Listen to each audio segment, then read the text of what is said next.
connaîtrez la vérité, et la vérité vous affranchira.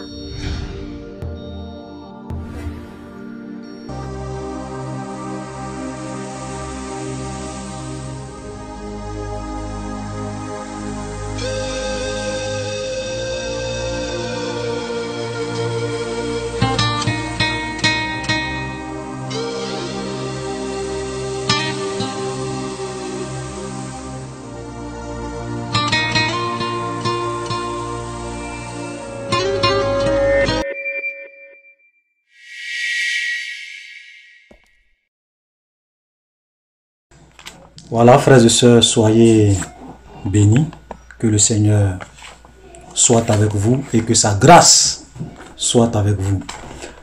Alors, je voudrais vraiment faire cette vidéo pour essayer un peu d'expliquer encore cette histoire de l'Ancien Testament et du Nouveau Testament, de certaines pratiques dans l'Ancien Testament qui sont vraiment pratiquées dans le Nouveau Testament sans justification.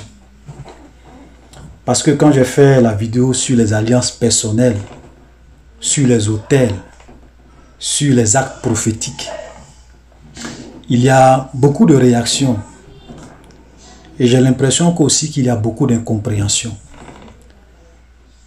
Et cette compréhension, pour moi, je la comprends. Et elle est compréhensible. Parce que pendant des années, les gens ne nous ont pas expliqué les choses comme cela se doit. Les gens ne nous ont pas expliqué la parole de Dieu correctement, honnêtement, avec une certaine cohérence. Ça fait qu'il y a un mélange. Il y a un mélange de conception, il y a un mélange il y a une confusion dans la façon de voir, dans la façon de comprendre la parole de Dieu. Parce que il y a des gens, par exemple, qui m'ont écrit et qui m'ont dit, mais cette histoire d'alliance, Noé a fait une alliance avec Dieu. Abraham a fait une alliance avec Dieu. Isaac a fait une alliance avec Dieu. Et même Moïse aussi a fait une alliance avec Dieu. Et donc, il y a vraiment une certaine confusion qui aujourd'hui est dans l'esprit des gens. Maintenant, moi, je veux que nous soyons, frères et sœurs, qu'on soit vraiment honnêtes et qu'on soit vraiment cohérents avec nous-mêmes. Parce que je vais prendre par exemple l'exemple des alliances. Nous, beaucoup de chrétiens aujourd'hui pratiquent les alliances. Et même, j'ai même vu un pasteur qui m'a écrit pour me dire que mais Noé, Isaac, Abraham, tout ça, on fait des alliances avec Dieu. Donc c'est biblique. Que faire les alliances est biblique. Que ce n'est pas anti-Christ. Ce n'est pas des pratiques anti-Christ. Voilà ce qu'il dit. Mais souvent quand je pose des questions, ils ne me répondent plus. Ou bien quand je leur demande, je leur pose des questions, ils n'ont plus d'arguments. Parce que, ok, allons sur cette base. Supposons que, parce que Abraham a fait une alliance avec Dieu, donc nous aussi on doit faire des alliances avec Dieu. Parce que Noé a fait une alliance avec Dieu, ça veut dire que c'est biblique, nous aussi on peut faire des alliances avec Dieu. Parce que, comme on appelle, Isaac a fait des alliances avec Dieu, ça veut aussi dire que nous aussi on doit faire des alliances avec Dieu. Ok, partons sur cette base. Et soyons cohérents et honnêtes avec nous-mêmes. David était polygame. Donc quelqu'un aussi peut se dire, oui, mais David était polygame. Donc moi aussi, en tant que chrétien, je dois être polygame. Salomon était polygame. Donc moi aussi, en tant que chrétien, je dois être polygame. Je peux avoir jusqu'à 1000 femmes. Voilà. Quelqu'un aussi peut se dire, mais dans l'Ancien Testament, les gens respectaient le sabbat. Ça veut dire que même David, même Moïse, même voilà, ils respectaient le sabbat. Même Salomon, il respectait le sabbat parce qu'ils étaient sous la loi de Moïse. Donc, quelqu'un aussi peut se dire, mais le sabbat, les gens pratiquaient le sabbat. Il y avait des personnages bibliques qui pratiquaient le sabbat. Donc, moi aussi, je dois pratiquer le sabbat. Ok? Quelqu'un aussi peut se dire, mais dans l'Ancien Testament, les gens ne mangeaient pas il y a des animaux que les gens ne mangeaient pas. Parce que Dieu avait interdit que les gens puissent manger ces animaux. Donc ça veut dire que moi aussi, en tant que chrétien, il y a des animaux que je ne dois plus manger. Voilà, vous voyez, c'est ce que moi j'appelle interpréter la parole de Dieu honnêtement. Soyons honnêtes avec nous-mêmes. Soyons cohérents avec nous-mêmes. Parce que vous ne pouvez pas justifier une pratique telle que les alliances personnelles, les autels, voilà, les actes prophétiques, parce que vous justifiez ça, vous justifiez ces pratiques-là, parce que pour vous, il y a des gens dans l'Ancien Testament, il y a des gens dans l'Ancien Testament qui les ont pratiqués. Maintenant, il y a aussi des pratiques que ces mêmes personnes aussi ont fait dans l'Ancien Testament, que vous n'êtes pas d'accord avec ça. Dans le Nouveau Testament. C'est pas honnête. C'est pas cohérent. Il y a un problème. Vous voyez, donc, interprétons la parole de Dieu honnêtement. Et c'est ce que je disais souvent aux gens. J'ai dit, n'allez pas dans l'Ancien Testament. Prends ce qui vous arrange et laissez ce qui ne vous arrange pas. Parce que la Bible est claire. Quand on lit par exemple Jean chapitre 1, le verset 17. Jean chapitre 1, le verset 17 nous dit, car la loi a été donnée par Moïse. La grâce et la vérité sont venues par Jésus-Christ. La grâce et la vérité sont venues par Jésus-Christ. C'est pour cela que je disais la dernière fois que quand vous êtes devant une pratique, posez-vous 4 questions. 4 questions. La première question, est-ce que Jésus l'a pratiqué? La deuxième question, est-ce que Jésus l'a enseigné? La troisième question, est-ce que les apôtres l'ont pratiqué? La quatrième question, est-ce que les apôtres l'ont enseigné? Si à l'une de ces 4 questions, la réponse est non, c'est que cette pratique-là n'est pas biblique, vous devrez la rejeter. Voilà.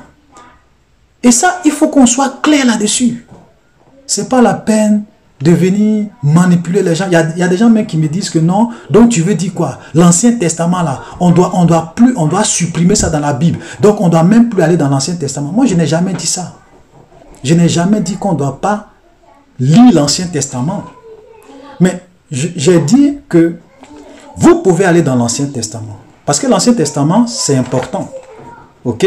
Parce que si tu ne lis pas l'Ancien Testament, comment tu vas savoir comment Dieu nous a créés? Où est l'origine du péché? Voilà. Donc, l'Ancien Testament, c'est important. On peut aller dans l'Ancien Testament, faire des enseignements.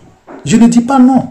Mais pour moi, même quand tu te bases sur un texte de l'Ancien Testament pour faire un enseignement, il faut vraiment démontrer que c'est toujours applicable dans le Nouveau Testament. C'est toujours applicable pour nous les chrétiens.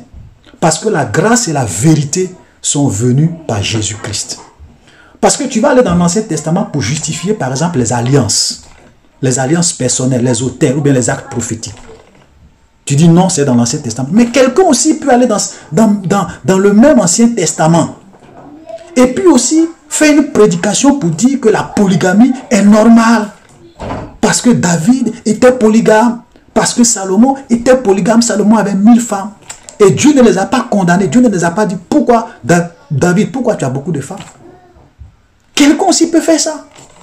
Quelqu'un aussi peut aller dans l'Ancien Testament et puis démontrer par A plus B qu'on doit respecter le sabbat. Parce que c'est dans l'Ancien Testament. L'observation du sabbat, c'est dans la Bible. Quelqu'un peut aller également dans cette même Bible, dans l'Ancien Testament, et puis dire qu'il y a des animaux qu'on doit manger, il y a des animaux qu'on ne doit pas manger. Mais c'est dans la Bible. C'est dans la Bible ou non? Est-ce que dans la Bible, quand vous allez dans la Bible, est-ce que Dieu n'a pas dit qu'il y a des animaux qu'on ne doit pas manger, il y a des animaux qu'on doit manger? Dieu a dit, c'est dans l'Ancien Testament. Mais pourquoi vous n'observez pas ça? Pourquoi vous ne pratiquez pas la polygamie? Pourquoi vous ne pratiquez pas le divorce? Vous ne pratiquez pas, pourquoi? Parce que, par exemple, quand je prends le cas du divorce, vous ne pratiquez pas parce que quand vous venez dans le Nouveau Testament, Jésus a dit que ce n'est pas biblique, qu'on ne doit plus le faire. On est d'accord? Parce que, donc vous vous basez sur les enseignements de Jésus quand ça vous arrange. Maintenant, quand ça ne vous arrange pas, vous dites non, c'est pratiqué dans l'Ancien Testament. Frères, soyons honnêtes. Soyons honnêtes. Voilà. Donc, j'ai fait cette vidéo encore pour essayer encore d'expliquer les choses. Voilà. Il y a d'autres qui disent que non, Jésus a dit qu'il n'est pas venu pour abolir la loi, mais pour l'accomplir. J'ai déjà expliqué ça dans la vidéo où j'ai dit la vérité sur la Bible, deuxième partie. J'ai fait la deuxième partie, la vérité sur la Bible, deuxième partie, où j'ai expliqué ce que ça veut dire. Jésus n'est pas venu pour abolir la loi. Parce que si vous dites que Jésus n'est pas venu pour abolir la loi, ça veut vraiment dire que Jésus n'est pas... Ça veut dire que la loi est toujours en vigueur. Parce que soyons honnêtes, ça veut dire que ceux qui disent par exemple que Jésus n'est pas venu pour abolir la loi, qu'est-ce qu'on doit comprendre par là? Ça veut dire que la loi est toujours d'actualité. Ça veut dire que la loi est toujours en vigueur. Donc si la loi est toujours en vigueur, je me mets dans votre position, si la loi est toujours en vigueur, ça veut dire qu'on doit respecter le sabbat. Ça veut dire qu'il y a des animaux qu'on ne doit plus manger. Ça veut dire qu'on peut pratiquer le divorce. Voilà. Ça veut dire que même la polygamie n'est pas un péché. C'est dans la loi. C'est écrit dans la loi. Si Jésus n'est pas venu pour abolir la loi, ça veut dire que la loi est toujours d'actualité. On doit observer la loi. Et c'est là que je vous ai dit que quand vous rencontrez deux versets qui semblent être contradictoires dans la parole de Dieu, allez-y comprendre les choses dans leur profondeur. Allez-y comprendre les choses dans leur profondeur. Ne vous arrêtez pas sur un verset de façon superficielle. Parce que dans le même, j'ai déjà expliqué, dans l'autre vidéo j'ai expliqué, parce que dans la même Bible, on nous dit qu'on n'est plus sous la loi. On nous dit que la loi a été comme un pédagogue pour nous conduire à Christ. On nous dit que la loi est une malédiction, mais Christ est venu nous délivrer de la malédiction de la loi. Donc, quand Jésus dit qu'il n'est pas venu pour abolir la loi, c'est plus profond que la compréhension que vous avez. Voilà, donc frères et sœurs, je ne veux pas vraiment être long.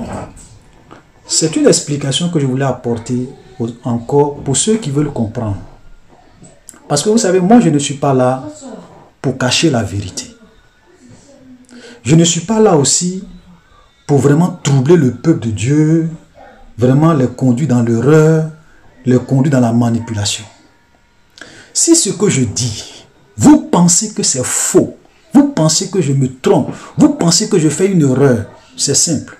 Faites des vidéos où vous allez expliquer les choses comme cela se doit. Où vous allez me dire pourquoi j'ai tort. Vous pouvez faire des vidéos.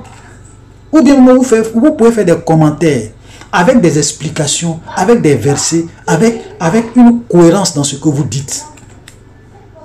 Moi, si je me trompe, je vais venir faire une vidéo. Je vais dire, frère, vraiment, excusez-moi, mais la dernière fois, je vous ai enseigné dans telle vidéo ceci. Mais après avoir fait des recherches poussées, après avoir été interpellé par certaines personnes, certains hommes de Dieu qui m'ont éclairé là-dessus, je viens vous dire qu'en fait, je m'étais trompé parce que voilà tel verset, voilà tel verset, voilà tel verset qui en fait confirme que je suis dans l'erreur. Avec des preuves. Moi, c'est la vérité qui me préoccupe. Voilà, c'est la vérité. Je ne suis pas là pour tromper. De toute façon, je vais vous tromper pourquoi? Je ne demande pas vos dîmes. Je ne demande pas vos offrandes. Je ne demande rien. Quel sera mon intérêt à venir embrouiller les gens? Dieu a mis un fardeau dans mon cœur. Prêcher la vérité pour que les gens soient éclairés. C'est tout. C'est tout. Donc, c'est ce que je voulais dire. Voilà, soyez bénis et que la grâce du Seigneur repose sur vous. Shalom.